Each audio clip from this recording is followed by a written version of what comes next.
ये आप लोग देखकर हैरान हो जाएंगे। तो अभी हमें भी कुछ पता नहीं चल रहा कि अंदर क्या हो सकता है।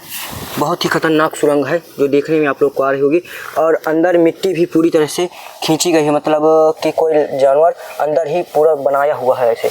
तो देख भी पा रहे होंगे, तो हो भी सकता है कोई हो भी।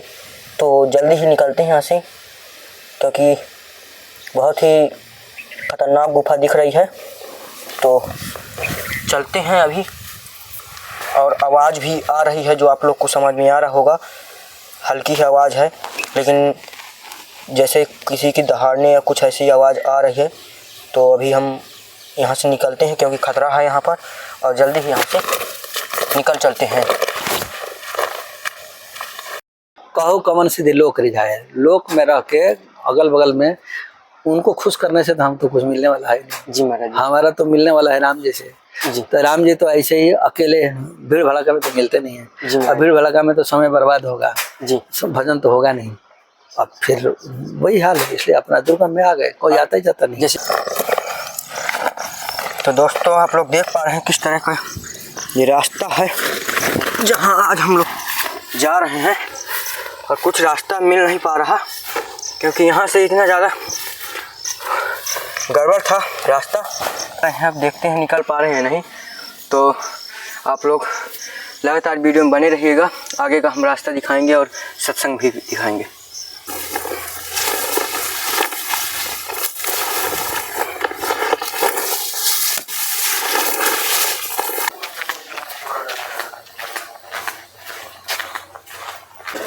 दोस्तों लगभग 2 से 3 किलोमीटर हम लोग पैदल अंदर आ चुके हैं, और रोड के जस्ट थोड़ा से आगे ही वहाँ पर ऐसा पानी भरा हुआ था कि बहुत ही समस्या, वहाँ से गाड़ी निकलना बहुत ही मुश्किल था।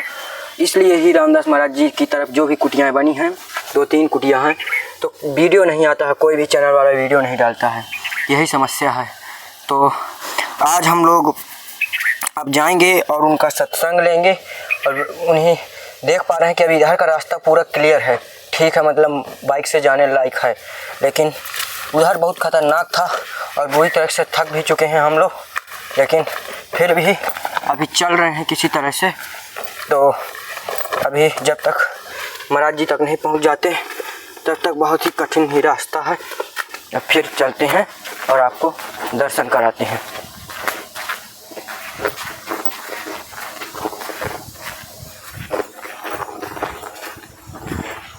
दोस्तों आप लोग देख पा रहे हैं कि रास्ते में ही एक ऐसी गुफा मिली जिसे आप लोग देखकर हैरान हो जाएंगे। तो अभी हमें भी कुछ पता नहीं चल रहा कि अंदर क्या हो सकता है। बहुत ही खतरनाक सुरंग है जो देखने में आप लोग को आ रही होगी, और अंदर मिट्टी भी पूरी तरह से खींची गई है, मतलब कि कोई जानवर अंदर ही पूरा बनाया हुआ है ऐसे। तो देख भी पा रहे होंगे, तो हो भी सकता है कोई हो भी।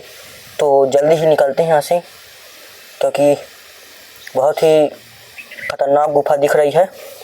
तो चलते हैं अभी, और आवाज़ भी आ रही है जो आप लोग को समझ में आ रहा होगा, हल्की ही आवाज़ है, लेकिन जैसे किसी के दहाड़ने या कुछ ऐसी आवाज़ आ रही है। तो अभी हम यहाँ से निकलते हैं क्योंकि खतरा है यहाँ पर, और जल्दी ही यहाँ से निकल चलते हैं। गंगा जी के किनारे ऊपर अब चढ़ रहे हैं महाराज जी की कुटिया की ओर। तो फिर से बता दूं, जो परम पूज्य रामदास महाराज जी के कुटिया में जा रहे हैं आज, और देख पा रहे होंगे कि गंगा माता किस तरह से मंदाकिनी के तट हैं बिल्कुल, और किस तरह से बह रही हैं। हालांकि पानी इस समय गंदा है क्योंकि बरसात का सीजन है, और आज कम से कम 5 से 6 किलोमीटर दूर पैदल जाना पड़ा, और गाड़ी तो वहीं खड़ी है, आपने देखा ही। तो अब चल रहे हैं महाराज जी की ओर, और हम लोग की हालत भी बहुत खस्त हो चुकी है क्योंकि सामान पूरा इतना ज़्यादा, तो एक बैग ये भारी है और दूसरा ये बैग है, तो बहुत ही दिक्कत है। तो चलते हैं आप दर्शन के लिए महाराज जी के पास। तो चले बने रहेगा।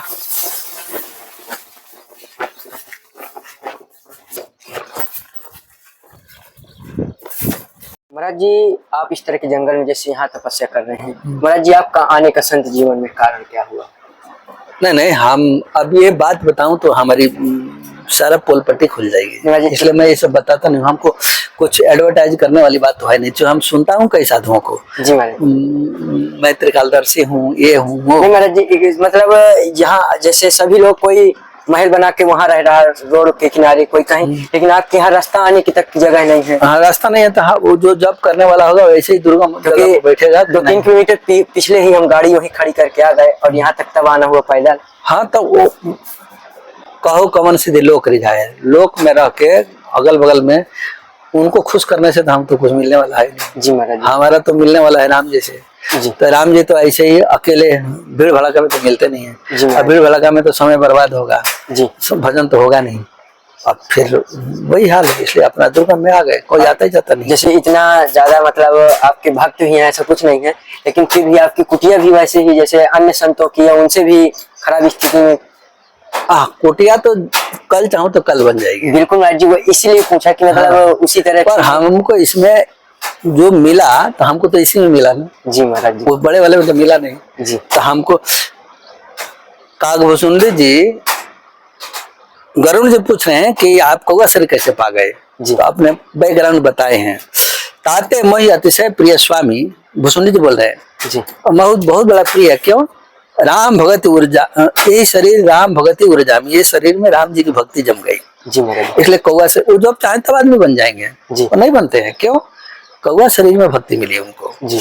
तो कौवा से हमको तो झोंपड़ी में जो कुछ मिला तो झोंपड़ी में मिला, महल से क्या लेना देना जी। फिर भी इतना भीड़ हो गया कि मुझे बनाना ही पड़ेगा, क्योंकि लोग बच्चे छोटे छाटे आ जाते हैं तो गर्मी में उनको तो लग जाती है, बच्चों को तो लग जाती है, इसलिए हमको तो बनाना पड़ेगा जी। पर देखता हूँ थोड़ी देर टाल रहा हूँ, जब बनना होगा तो बना ले। वो बनाने के लिए तो कोई भी बना देगा जी महाराज। हमसे हमारे पास ऑफर भी है कई लोगों का, हमको बोल दीजिए, हमको नहीं अभी कुछ नहीं बोलता तो बन जाएगा जी, ऐसा नहीं है जी। पर हमको इसमें रहने में आराम लगती है जी महाराज। बढ़िया भीतर जाके देखो ना सब महाराज जी। अभी दिखाएंगे कैसे आपका वहाँ देवताओं का स्थान किस तरह नहीं, वो सब प्राइवेसी नहीं दिखाना चाहिए। हम तो ऐसे बोल दिए, हम ऐसे देख लो, ऐसा प्राइवेसी नहीं दिखा। तो महाराज जी जैसे कोई गुरु बनाना चाहता है तो कैसे, मतलब आपका? नहीं हमारा का वो तो कहीं भी बन जाए ना राम। जैसे मतलब कोई चाहता है आपका शिष्य बनने के लिए तो फिर कैसे? देखो शिष्य बनाना, हम बहुत शिष्य बनाने जाए तो फिर हमारे भजन में विक्षेप होते, इसलिए मैं बनाता नहीं जी महाराज जी। ये महाराज जी कब बनाने का वो है? वो गुरु पूर्णिमा में तो आते हैं, तो बना देता है पूर्णिमा को ही। उसमें तो फिर तो कोई आगे बैठ गया तो उसमें तो नहीं कर सकता जी महाराज जी। वो तो एक सार्वजनिक पक्ष होता है। पर हमारे यहाँ वैष्णव के शिष्य कम बनते हैं, इसलिए कि लहसुन प्याज भी छोड़ना पड़ता है। अच्छा महाराज जी। कंठी जैसे बांध लिया ना तो लहसुन प्याज खाएगा तो उल्टा काम करेगा, ये शुद्धता के प्रतीक है ना। देवता माने सात्विक सद्गुण, तो सद्गुण का मतलब होगा कि सद्गुण जितना आप में नहीं आएगा तब तक वो मंत्र में नहीं आएगा, शक्ति नहीं आएगा, अकच वच खाते रहेंगे। अब जब हम कंठी बांध देंगे तो राम जी का भगत बन गया जी। तो तुम्हें निवेदित भोजन करें, प्रभु प्रसाद पटभूषण करें, तो भगवान का निवेदन करना पड़ेगा। निवेदन करने पर तब खाएगा। लहसुन प्याज डालेगा तो भोग नहीं लगेगी जी। तो भोग नहीं लगेगा तो आप अकेले खाइएगा। तो अपने लिए जो बनाता है वो पाप बनाता है, पापे खाता है। और भगवान के निमित्त जब हो जाएगा, भगवान का भोग लगाना है तो भक्ति हो जाएगी जी। खाना तो अपने को है जी, पर भगवान का चिंतन हो जाएगा कि भगवान के लिए रोटी बनाना है सब, तो भगवान के चिंतन ही तो सबसे बड़ी वस्तु हो गई। तो चिंतन जो हो गया बस यहीं से काम बनना चालू हो जाएगा जी महाराज जी। अब 2-3 घंटा जब तक रसोई नहीं बनेगा तब तक तो जो बनाएगा उसको तो चिंता तो रहेगी नहीं कि भगवान के लिए बन रहा है, उसे अशुद्धि नहीं कर, ये भजन नहीं हुआ था और क्या हुआ जी। ये 2 घंटा भजन में लग जाएगी ना जी, एक गिनती हो जाएगी जी। तो इसलिए सात्विकता तब आएगी जब कंठी बांधने के बाद लहसुन प्याज भी नहीं खाए जी। मांस मछली की तो बात छोड़ो, बोतल हटाओ, लहसुन प्याज भी नहीं खाना है यहाँ। और जब लहसुन प्याज भोग ही नहीं लगता है तो जब भोग नहीं वही खाए तो वही निवेदित उनको भोग लगा के ही खाना है। तो जब उनको भोग लगाने के खानेंगे तो मन में सात्विकता आने लगेगा, आने लग जाए तो राम जी सोचेंगे कि हमारे लिए सब भोग छोड़ दिया जी। वो भी स्नेह करेंगे ना वो जी, जिसके लिए मैं छोड़ रहा हूँ वो भी तो करेगा, तो वो भी करते हैं जी। तो इसलिए भगवान का भगत बनने के पहले खान पान पर कंट्रोल चाबी लगाना पड़ेगा जी महाराज। हमारे यहाँ पे जितना लोग हैं 400-500 तो जोड़ी चुके हैं, तो कोई नहीं खाता है, सब एकदम झक से छोड़ दिया है सब जी महाराज जी। हमारे यहाँ जितना आते हैं कोई लहसुन प्याज नहीं खाता है, और सबके घर में ठाकुर जी की सेवा है, सब भोग लगा के खाते हैं और सब बढ़िया है, खूब बढ़िया अनुभव हो रहा है। मैं तो सुनता हूँ अनुभव ना, अभी मैं मोबाइल दिखा के देखा तो हैरान हो जाएगा, इतना सुंदर अनुभव होती है सबों की। कुछ लोग बाहर के जो चेला है वो बोलते हैं महाराज हमको तो नहीं, हम भैया अपने गुरु से पूछो जी महाराज। हम हमारे पास जो है वो उसका ठेका मेरे पास है जी और सबका ठेका तो मैं नहीं ले रखा हूँ। एक कल परसों आया था मेरे पास फोन, महाराज उनसे दीक्षा ले लिया हूँ और आज 20 साल हो गया जब करते हुए, हमको तो कुछ नहीं। हम ले भैया तो अपनी परंपरा की बात करो। अब परंपरा में वो क्या किए ना किए मैं तो कुछ नहीं जानता हूँ, कैसे जब किए। जब उन्हीं का मंत्र तेज नहीं होगा, जब जगह नहीं है, मंत्र कान में आ गया उसके बाद बैठे रहे कुछ जपे नहीं, तो तेज तो उन्हीं का नहीं होगा, और तेज नहीं होगा तो फिर आपके ऊपर कैसे आएगा। वो तो गुरु में जो गुण होता है वही शिष्य में होता है। जी महाराज। गुरु में गुण नहीं होगा, नहीं होगा। जी महाराज। बाप में जो गुण होगा बेटा में जो है, खून जो है वो बेटा वाला वही आएगा ना, देना तो ही आएगा। जी। अब खून बाप का ए ग्रेड का है तो बी वाला तो नहीं आएगा, वो तो एक ही में आएगा। जी। तो इस तरह से भगवान के भजन करने वाला, भगवान के ऊपर सात्विकता से निर्भर करने वाला, सब कुछ छोड़ के भजन, उसके पास कोई कमी की बात। और महाराज जी जैसे कोई बिना गुरु के ही भजन करता रहता नहीं तो उसे कोई फर्क नहीं होती है महाराज जी, उससे वो उसका भजन नहीं, भजन राम नाम का फल तो मिलेगा। जी महाराज जी। चौसुर नाम प्रभाव कल विशेष नहीं, वो फल तो मिलेगा। भाई को भाई अनख आलसों नाम जपत मगल, वो तो मिलेगा, परसेंटेज कम हो जाएगा। वो भगवान का रिश्ता नहीं होगा। जी महाराज। और रिश्ता नहीं होगा तो रिश्ता एक जैसे बेटा पैदा करना है जी, तो बेटा किसको भी पैदा करना पड़ेगा, तो शादी तो करना ही पड़ेगा उसको। जी महाराज। बिना बिना स्त्री का बेटा तो नहीं पैदा करेगा। उसी प्रकार बिना गुरु का परमात्मा तो नहीं प्राप्त करेगा। जैसे एक पुरुष अकेला चाहे कि बेटा पैदा करूं, कर लेगा, नहीं महाराज। स्त्री चाहिए जी। उसी प्रकार परमात्मा चाहिए तो गुरु कंट्रोल पावर होता है। वो जी। दिशा निर्देश करेगा कि ये राग से चलो, ये राग से चलो, तो वो रास्ता जब बताएगा तो उस रास्ते पर चलिए तो फटाफट हो जाएगा। तो बिना रास्ता का कुछ, राम जी भी आए तो गुरु बना, गुरु के पप्पर है जी। जाके सहज श्वास श्रुति चारी सो हरि पढ़े कौतुक बारिश। ये श्वासा जो चल रहा है, चारों श्रुति उनकी श्वासा में चल रही है। जी महाराज। फिर भी पढ़ना पड़ा कि नहीं पढ़ा? जी महाराज। तो इस तरह से राम जी पढ़ रहे हैं। हाँ ठीक है, लगाओ। ठीक महाराज जी, अब आपने इतना टाइम भी दिया, बहुत हाँ ठीक है। कितना हो गया?